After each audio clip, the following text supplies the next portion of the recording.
You're listening to the Franchise Freedom Podcast with Giuseppe Grammatico.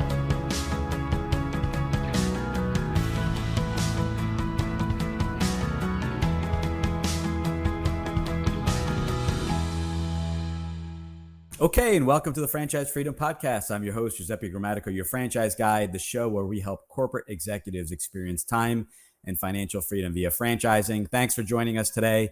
So we just recorded a really good episode on 2024 planning. We titled it, Are You Ready for 2024? So hopefully you had a chance to listen in on that show. And, you know, kind of a continuation of planning, and got some, share the show with a few colleagues of mine, a few families that we're working with, gave them a little sneak peek on the show. And that actually helped with creating our episode today. And really that the title for today is the mindset shift you need to know. And the reason for that show is that, you know, with the comments and after reviewing 2023 and going into 2024, you know, some of the goals, the idea of, you know, what if I, for example, fail in my business? What if I lose my investment? And I wanted to, you know, talk a little bit about that, because as human beings, we when you look at kind of success and failure, we tend to, as human beings, and it's normal, and this was the case for me many moons ago, you want to avoid as much risk as possible. And the question of fear, you know, that overtook everything. What if I fail? And I always challenge, and my coach way back in the day would say, well, what if you succeed? And that was a real mindset shift for me, because that, you know, those are the things I was experiencing in my head. It was, what if I fail my business? What if I lose my money? And I remember her saying, you know, just kind of almost laughing at me and saying, okay, let's take a step back. What if you succeed? You know, what if you make lots of money? What if you are able to leverage this business into others and work in the business a few hours a week? And it really stood out to me. So wanted to create this episode on the shifting of mindset, and that's so let's go back to, you know, fear and you know, what could happen if things go actually really well. So with fear, it is completely normal, and the questions and the conversations I have every single day are, you know, when a family or candidate works with me, is, what if I fail in the business? What if I lose my investment? And that's a valid concern. It is a valid question. So I believe, and I steal this from Tony Robbins, is you need to chunk things down. And, you know, what are we truly fearful, or do we just need a little bit more education? Do we need to chunk things down into categories? And when you're looking at investing in a business, when you're looking at investing in the stock market, there's always going to be risk, right? There's risk, and then there's reward.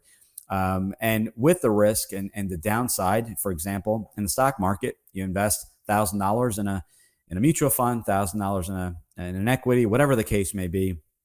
The downside is that $1,000. The upside is infinite. And, you know, we always need to take that step back and say, okay, you know, what is the true risk? So yes, any investment can go to zero, but what is the upside on the investment? And, you know, in the stock market, we can put stop losses. So if the stock, and this is my background, by the way, if the stock is at $100 a share, it can go down to zero. It can, and as far as the upside, it can go, sky's the limit. So do we put a stop loss and say at 70, if the stock drops to 70, I'm able to sell my investment? And that ultimately leaves you with a roughly $30 loss. Sometimes it you know, goes a little bit below 70, depending how quickly the decline in that day.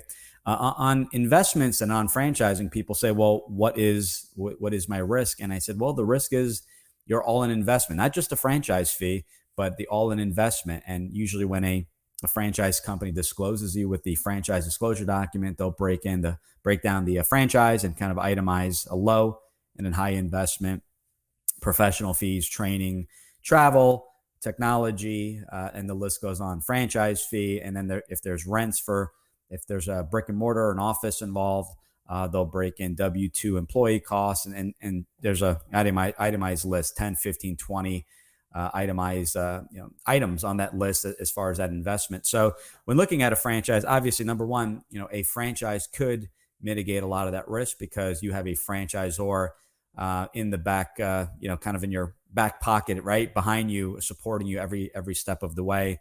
And not that every franchise is created equally, but when doing your research, you're going to get to speak with the franchisor. So I'm not saying there's no risk, but you want to mitigate the risk. And with a franchise, that could definitely mitigate some risk because you have a proven system backing you. So they figured out the best way of going about doing business, the best vendors. There's some economies of scale, which means better pricing on services and products via certain vendors. And at the end of the day, the franchisor, last thing they want is is someone failing, right? Not doing well in that system. So they will support you, and you need to be in touch also with the franchisor. So obviously, with that investment, worst case scenario, you're just not liking the business, and we want to mitigate that, right? Not liking the business. Well, what does that mean? Well, anyone looking at a franchise should really do their due diligence.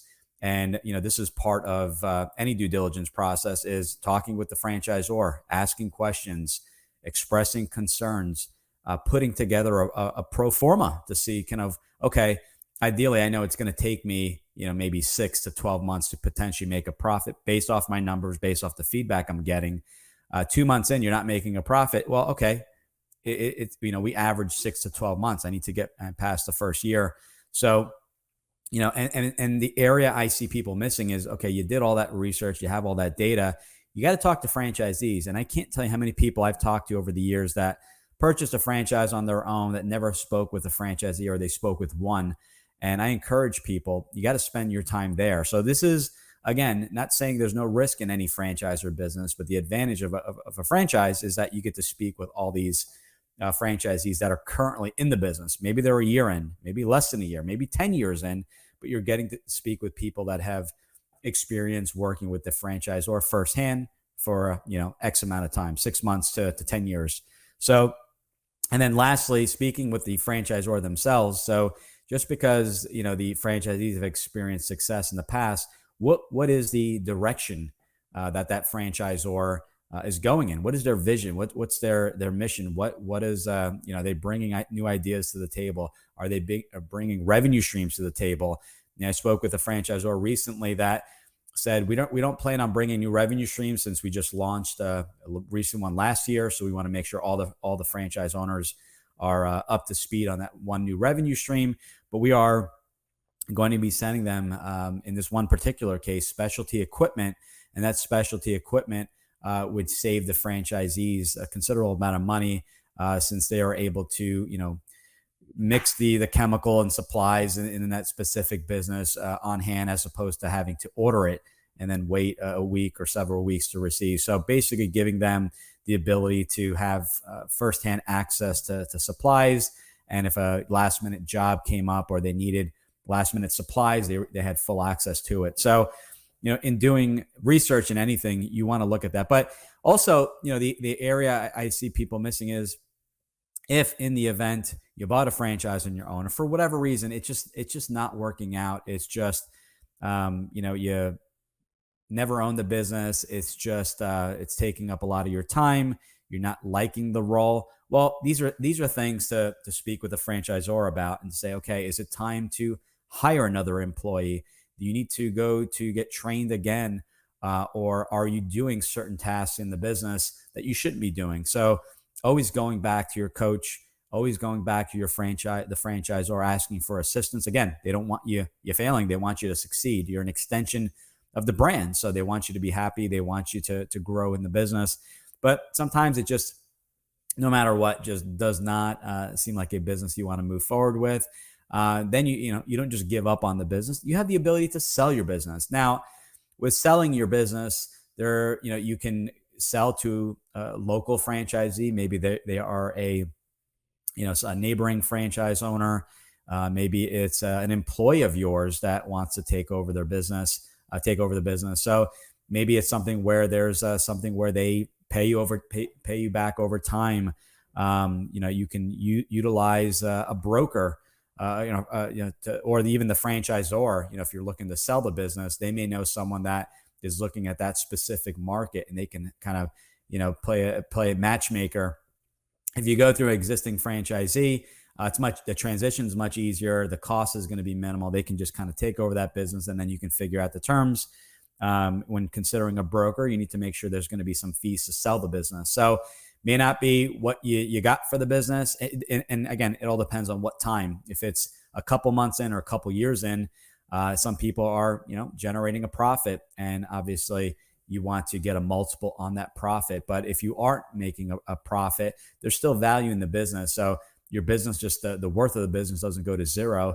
You would just look for different ways to sell that business. And when owning a franchise, I always say make friends with your neighboring franchisees. You may be working together, sharing employees. Maybe you get a big job, you need some additional help, and working with the neighboring franchisees. They may be your future buyer of your business, or they may be your future acquisition. You may in your local market want to expand, and you want to expand by buying another existing business that's cash flow positive, that you can easily acquire, doesn't require any additional training, the business. So you want to mitigate as much of the risk as possible.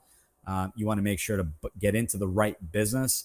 But at the end of the day, look at, just don't look at the negative. Let's look at the positive. And, the positive, the what ifs, if things work out and you buy a business that you invested 100 or 200,000, whatever, it doesn't matter what the number is, but you invested in that business, and now you are able to work on the business an hour a week, or meet with your general manager for a couple hours a week and kind of review the week, opportunities, concerns. I kind of, what are the threats to the business? Where can we accelerate the business? Where can we cut costs and things like that? And now you're working less in the business, on the business, and reviewing KPIs with your general manager, or with your staff. You don't always need a general manager. Maybe you have just a small staff that you can kind of review the business, the opportunities, and things like that.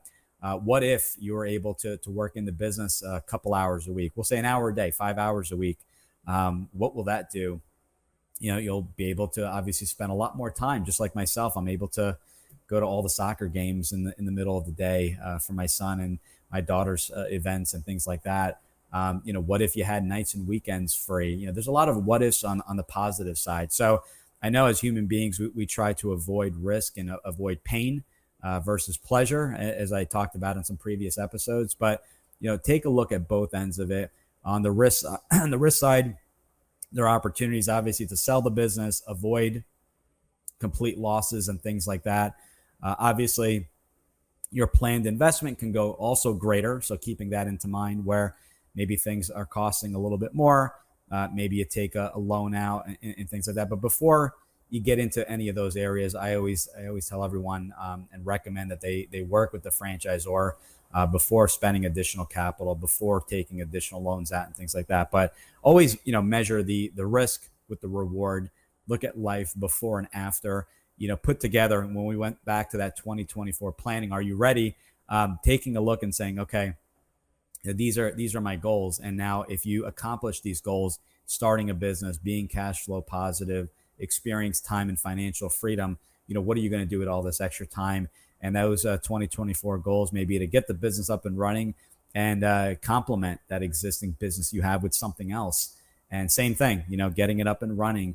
And still, maybe one of those goals is to put in an hour a day into the business, Monday to Friday, during the day, freeing up your nights and weekends. So look at both ends. Don't get enamored by the loss. Look at what success you can have in the business. Ultimately, going back to my show we did on the 5 freedoms that we learned from Dan Sullivan, from Strategic Coach. Look at the time freedom, the financial freedom, and all the other freedoms involved there. And these are the advantages of getting into a business that are very difficult to have when reporting to someone at a job. So that's it. That's my mindset shift for today. It can be applied to multiple areas of life, both personally, professionally. Sometimes, actually, one thing I forgot to mention is sometimes it's with investing, or even in a startup, non-franchise. Maybe it's a time investment.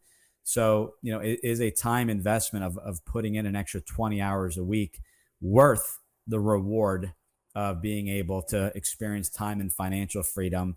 So 20 hours a week on top of maybe your day job as you're working a side business or hustle. Is that worth it to eventually be able to leave your job and work a few hours a week. So, these are things. Is a time investment. What is your time worth? So consider that as well. It's not just a financial, it's a time and financial investment that you're making. So figure out what your time's worth, and, putting in the time now to have that time freedom, 20 hours a week to experience a work week of 5 hours a week down the road. So these are things to consider. I hope this was helpful. But yeah, I wanted to have a show just dedicated to this because, that's a question we get and a concern we get every single day. So again, comment below. The show is here, not for me. The show is here really to educate and discuss the things that we're hearing on a daily basis. The show is also here to answer your exact questions that you send to me on a weekly basis. So send those to me. Go to the website, ggthefranchiseguide.com. You can schedule a call. You can send me an email. You can message me here on YouTube. I respond to every single message. I respond to your emails, and I create shows based off of some of them. I just created a few shows based off of some Instagram comments, some direct messages we received. So I appreciate that. I appreciate the questions. The show is not about me. It's about you. So anything you need from me, please let me know. We'll definitely create a show, and looking forward to your comments and questions. Thanks again, everyone. Thanks for tuning in, and we will talk soon. Take care. Thanks for tuning in. Whenever you're ready, here are 3 ways Giuseppe can help. 1. If you've ever considered owning a business of any kind, you owe it to yourself to get a copy of Giuseppe's book, Franchise Freedom. Download your free copy at ggthefranchiseguide.com/book. 2. Want to understand how successful executives make the transition from corporate to owning their own franchise? Join Giuseppe's next online presentation, Franchise Freedom: How to Escape the Corporate World and Have Financial and Time Freedom by Owning a Franchise, by going to ggthefranchiseguide.com/video. 3. Want to work with Giuseppe one-on-one to identify the right franchise opportunity for you, to navigate the process, and get plugged into experienced franchising advisors?